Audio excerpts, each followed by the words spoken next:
여러분, 거룩하신 하나님께서 오늘 예배 가운데 여러분의 마음과 삶에 임하시고 분명하게 말씀해 주시는 하나님의 뜻을 따라 새로운 은혜를 힘입으셔서 오늘도 승리하시는 여러분이 되기를 축복합니다. 우리 옆에 계신 분과 한번 인사하겠습니다. 사랑하고 축복합니다.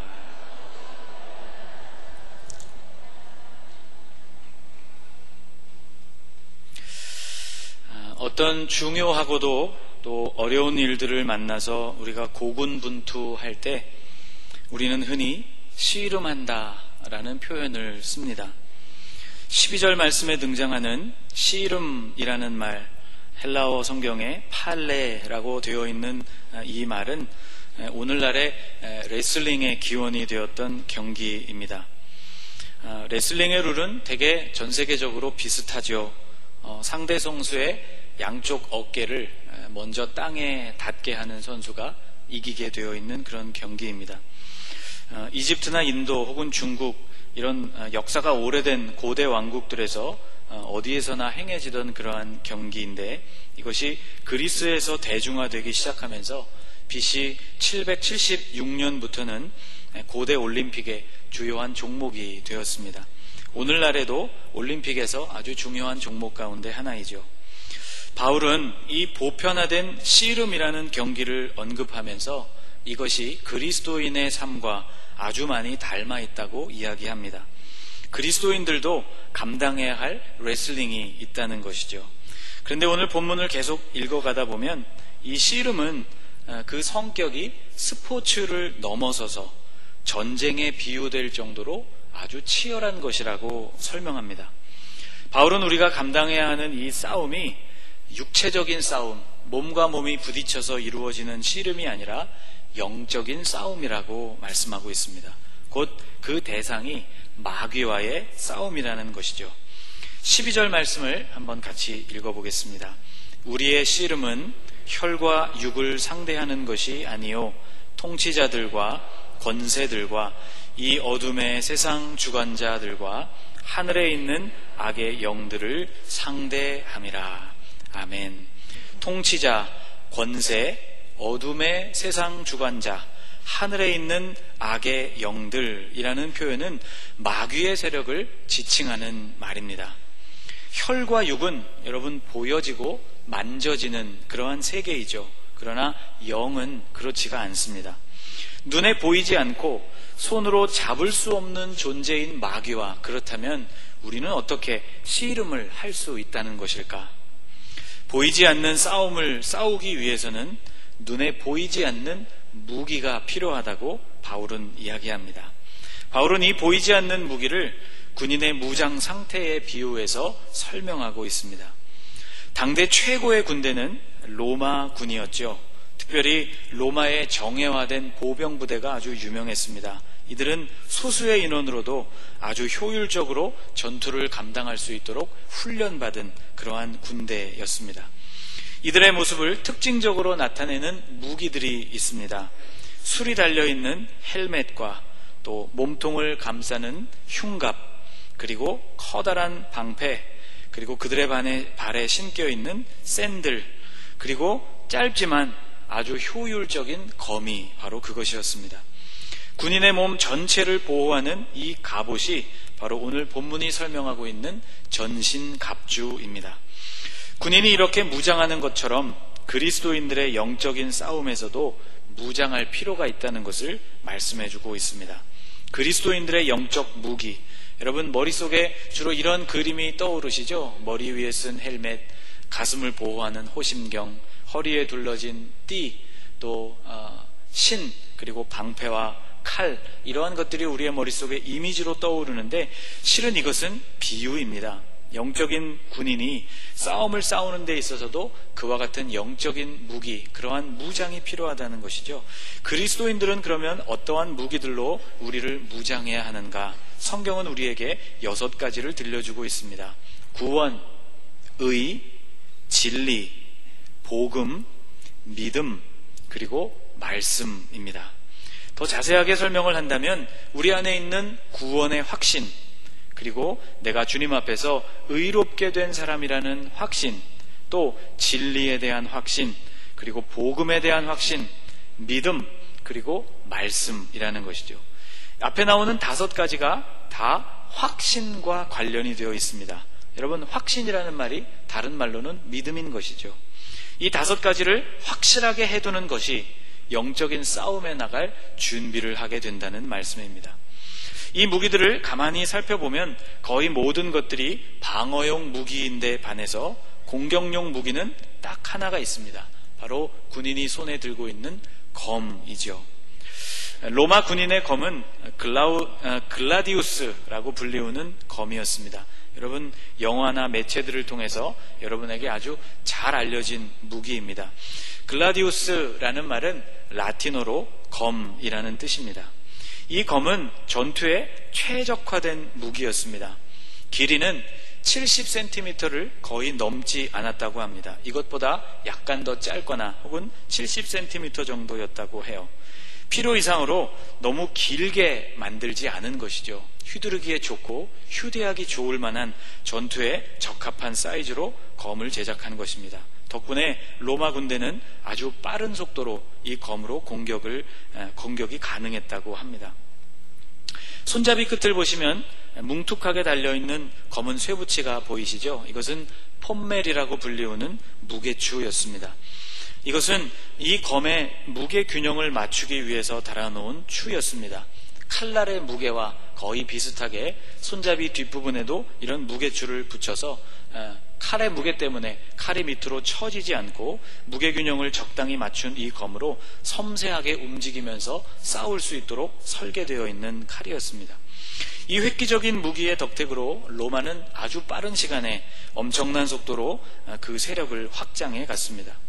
영적인 싸움에서 바로 이 검에 비유되고 있는 것이 하나님의 말씀입니다. 마귀의 간계는 다른 무기들로도 방어가 가능합니다. 머리를 보호해주는 헬멧, 가슴을 보호하는 호심경, 혹은 발에 신고 있는 신, 혹은 손에 들고 있는 방패와 같은 것들이 바로 구원, 의, 진리, 복음, 믿음, 이러한 것들이어서 바로 이것이 마귀가 우리를 공격하는 것들을 막아준다는 것이죠. 그런데 결정적인 한방, 그 싸움을 완전히 마무리 짓는 그 결정적인 공격은 바로 칼로 베거나 찌르는 것을 통해서 이루어지는 것처럼 우리 안에 갖추어진 말씀으로 그 공격이 이루어진다는 비유인 것입니다. 공생애를 시작하신 예수님이 첫 번째로 거치신 관문은 광야에서 마귀의 시험을 받으시는 것이었습니다.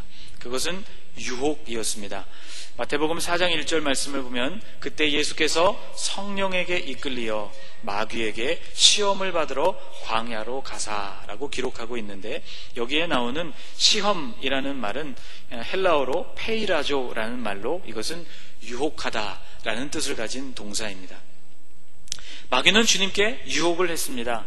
40일을 굶주린 사람에게 빵을 만들어 보라고, 또 성전에서 한번 뛰어내려 보라고, 그러면 천사들이 당신의 발을, 너의 발을 붙들어서 내가 메시아임을 사람들 앞에 온전히 드러낼 수 있지 않겠느냐고, 또 천하만국과 그 영광을 얻기 위해서 나에게 한번 엎드려서 경배해 보라고 유혹했습니다. 하나같이 치명적인 유혹이었지요. 여러분, 40일을 굶었다고 한번 생각해 보십시오. 얼마나 배가 고프고 음식 생각이 간절하겠습니까? 내가 하나님의 아들이 맞다면 내가 내는 이 모든 도전에 대해서 내 스스로를 증명해 보라는 그런 유혹이었습니다. 이 시험에 응하게 되든지 또 그것을 거부하게 되든지, 이것은 지게 되어 있는 싸움, 아주 간교한 계획이요 시험이었습니다. 이때 주님은 마귀의 이 시험을 물리치시기 위해서 말씀을 인용하십니다. 그냥 말씀이 아니고 기록된 말씀을 인용하셨습니다. 인용하신 구약 본문 앞에 공통적으로 주님이 하고 계신 말씀은 기록되었으되 라는 말이었습니다. 마태복음 4장에 기록되어 있는 3절의 말씀을 보면 이렇게 되어 있습니다. 기록되었으되 사람이 떡으로만 살 것이 아니요 하나님의 입으로부터 나오는 모든 말씀으로 살 것이라 하였느니라. 7절과 10절 말씀은 여러분과 함께 읽어보겠습니다. 기록되었으되 주 너의 하나님을 시험하지 말라 하였느니라. 기록되었으되 주 너의 하나님께 경배하고 다만 그를 섬기라 하였느니라. 기록되었으되 기록되었으되 기록되었으되, 기록된 주님의 말씀으로 유혹을 물리치신 것입니다. 여러분, 마귀가 아주 탁월하게 잘하는 일이 있는데 그것은 바로 우리를 속이고 또 우리를 유혹하는 일입니다. 요한복음 8장에 예수님께서 마귀에 대해서 이렇게 말씀해 주셨습니다. 너희는 너희 아비 마귀에게서 났으니 너희 아비의 욕심대로 너희도 행하고자 하느니라. 그는 처음부터 살인한 자요 진리가 그 속에 없으므로 진리에 서지 못하고 거짓을 말할 때마다 제 것으로 말하나니 이는 그가 거짓말쟁이요 거짓의 아비가 되었습니다. 거짓을 말할 때마다 제 안에 있는 그 안에 있는 거짓으로 말하는 존재, 그래서 마귀는 거짓말쟁이요 모든 거짓의 아버지라고 말씀하신 것이죠. 이 싸움에서 마귀가 쓰는 전략, 우리의 영적인 전투에서 마귀가 우리를 괴롭히고 넘어뜨리기 위해서 쓰는 전략이 바로 거짓, 속임수라는 것입니다. 오늘 본문 11절에도 이렇게 말씀하고 있습니다. 마귀의 간계를 능히 대적하기 위하여 하나님의 전신 갑주를 입으라. 간계, 간교한 계획이라는 뜻이죠. 메토데이아라는 이 헬라어는 속임수를 뜻하는 말입니다. 마귀는 이처럼 우리를 속이고 우리가 접하고 있는 현실이 얼마만큼 잘못된, 왜곡된 것으로 우리에게 받아들일 수 있도록 우리를 유혹하고 시험하는 존재입니다. 여러분, 마귀의 이와 같은 철저한 속임수를 우리는 무엇으로 구분해낼 수 있을까요? 무엇으로 또한 그것을 물리칠 수 있을까요? 바로 하나님의 말씀이라는 것입니다. 여러분, 감각기관이 매우 정확한 것 같지만 때때로 이것이 우리를 속일 때가 있습니다. 눈이 보배, 그런 말을 많이 쓰시죠. 거의 모든 정보가 우리가 보는 눈을 통해서 들어오기 때문입니다. 그런데 이런 눈조차 우리를 속일 때가 참 많이 있습니다.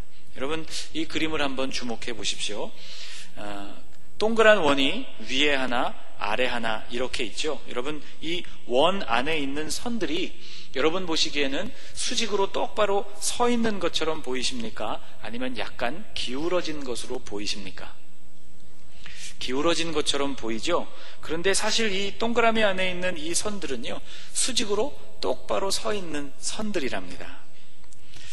제가 의심이 들어서 실험을 해봤습니다. 저는 실험 정신이 참 투철한 사람인데 제 책상 위에 그림을 프린트하고 자를 그 위에다가 대보았습니다. 자를 대보니까요, 정말 똑바로 서 있는 선들이더라고요. 자, 여러분, 이 그림도 한번 보십시오. 바둑판처럼 가로로 세로로 여러 가지 선들이 그려져 있는데 여러분들 보실 때는 이 선들이 똑바로 보이십니까? 아니면 구불구불해 보이십니까?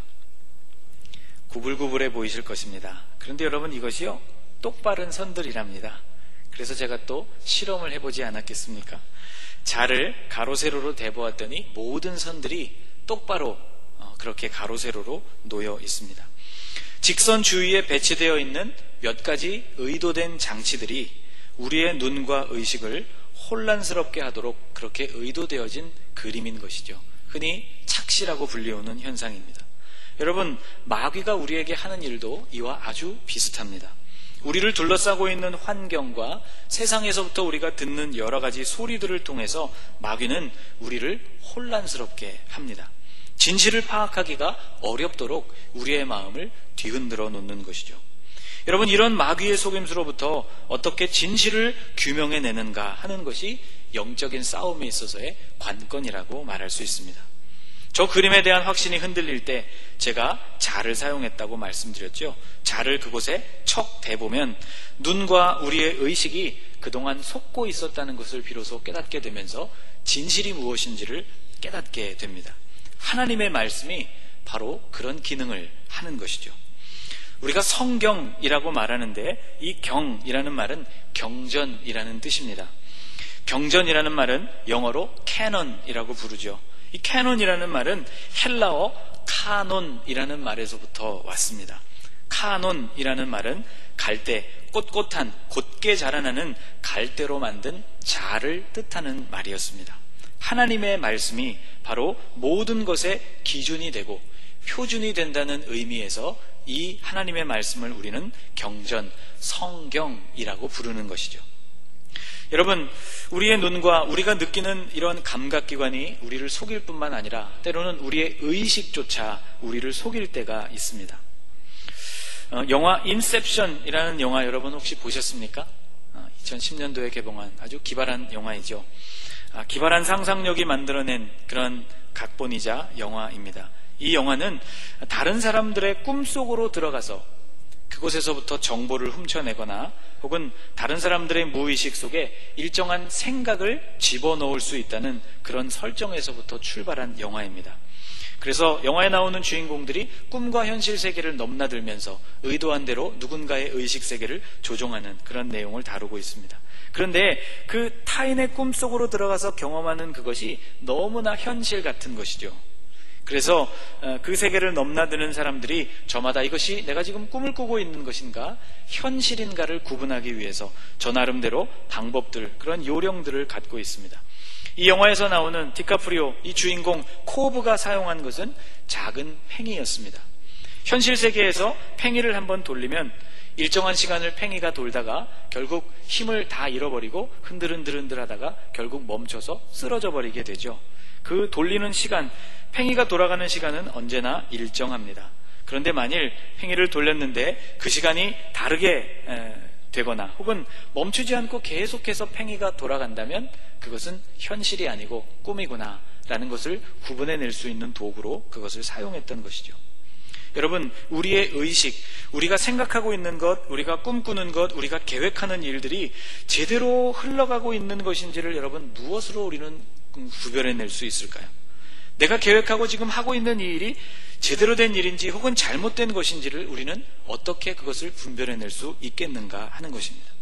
성경은 그것이 바로 하나님의 말씀이라고 우리에게 알려줍니다. 히브리서 4장 12절 말씀을 보면 이렇게 말씀하고 있습니다. 하나님의 말씀은 살아있고 활력이 있어 좌우의 날선 어떤 검보다도 예리하여 혼과 영과 및 관절과 골수를 찔러 쪼개기까지 하며 또 마음의 생각과 뜻을 판단하나니. 하나님의 말씀이 우리의 마음에 품고 있는 생각과 뜻을 판단해 준다는 말씀인 것이죠. 이것이 제대로 된 동기인지 바른 소원인지 옳은 생각인지를 말씀으로라야 온전하게 분별할 수 있다는 말씀인 것입니다.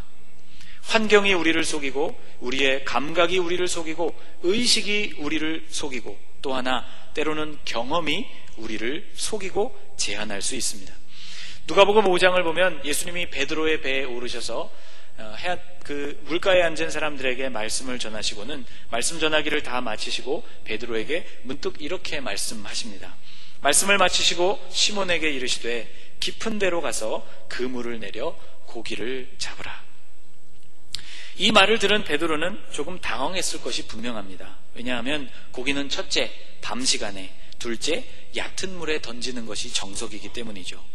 낮에, 환한 낮에 그물을 던지게 되면, 그것도 깊은 물에 그물을 던지게 되면 오늘날처럼 투명하고 얇게 만들어진 그물이 아니고 투박하고 얇은 실로 만들어진 그 그물이 물에 던져지고 가라앉게 될 때 그 그물이 다 물고기들의 눈에 보이게 되어서 물고기들이 그 그물 밑으로 다 도망을 치고 말기 때문입니다.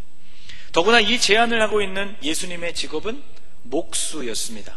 목수라는 말, 테크톤이라는 헬라어가 건축업자에 가깝다고 말씀을 드렸죠. 건축 현장에서 잔뼈가 굵은 분이 갈릴리 바다에 대해서 알면 얼마나 알까라는 물음이 베드로의 마음에 떠올랐을 것이 분명합니다. 전문가였던 베드로는 지난밤 밤새도록 그물을 던졌지만 한 마리도 잡지 못한 상태였습니다. 이미 날은 밝았고요. 평생 어부로 살아온 베드로의 자존심에 아마도 이 말은 상처를 입히는 말이었는지 모릅니다. 배를 깊은 곳으로 끌고 가서 그곳에 그물을 내려서 고기를 잡으라. 그런데 여러분, 베드로는 예수님의 말씀에 의지하여 배를 깊은 곳으로 옮깁니다. 시몬이 대답하여 이르되 선생님, 우리들이 밤이 새도록 수고하였으되 잡은 것이 없지만은 말씀에 의지하여 내가 그물을 내리리이다. 자기의 경험을 일단 제쳐두고 주님이 하신 말씀 앞에 순종하기로 한 것이죠. 그 말씀을 의지한 결과로 베드로는 평생 경험해보지 못했던 놀라운 광경을 그의 눈앞에서 경험하게 됩니다. 여러분, 마귀의 속임수, 세상의 유혹, 이 땅의 논리가 절대적인 이곳에서 우리가 무엇으로 영적인 싸움을 싸울 수 있겠습니까? 바로 하나님의 전신갑주인 것입니다. 흔들리는 구원에 대해서 확신을 주는 것, 내가 의로운 하나님의 자녀라는 사실을 뒷받침해 주는 일, 진리와 복음에 대한 굳센 믿음, 이것이 어디에서부터 오는가? 바로 살아계신 하나님의 말씀으로부터 온다는 것입니다. 여러분, 우리는 말씀으로 이 싸움을 이기고 승리합니다. 요한계시록은 극심한 박해를 받고 있었던 성도들에게 보내어진 묵시라고 말할 수 있습니다. 그 같은 대환란, 엄청난 환란을 이겨내는 것이 무엇인가 계시록을 살펴보았더니 그것이 말씀이라고 우리에게 가르쳐 줍니다.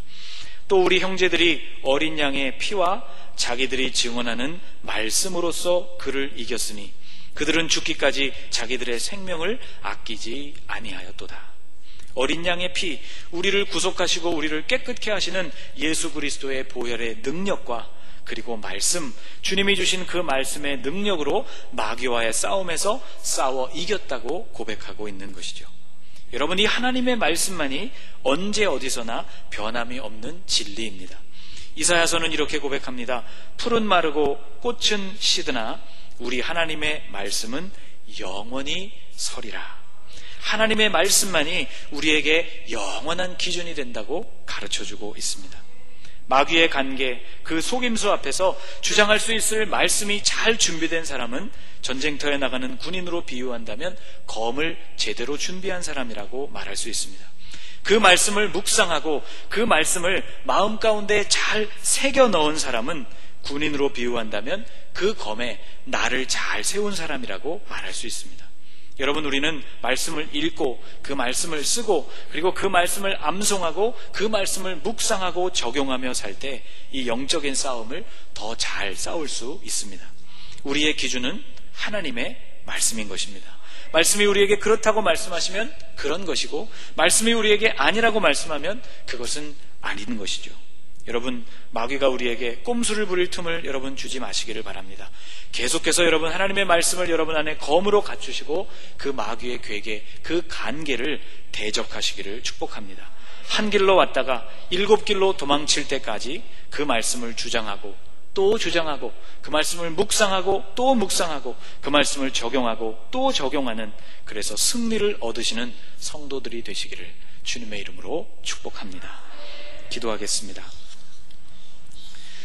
하나님, 영원히 서 있는 주님의 말씀이 우리의 영적인 무기임을 묵상했습니다. 마귀가 우리를 속이고 세상이 우리를 유혹하며 우리의 감각기관과 의식마저 우리를 속이려고 할 때, 우리의 경험이 하나님의 역사를 제한하려고 할 때 오직 하나님의 말씀이 기준이 된다는 것을 깨달았습니다.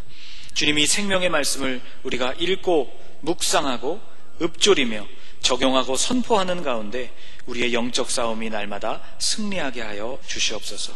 매일같이 우리에게 도전해오는 이 싸움 속에서 우리가 어린 양의 피와 주님의 말씀을 힘입어 승리하는 하나님의 자녀들이 되게 하여 주옵소서.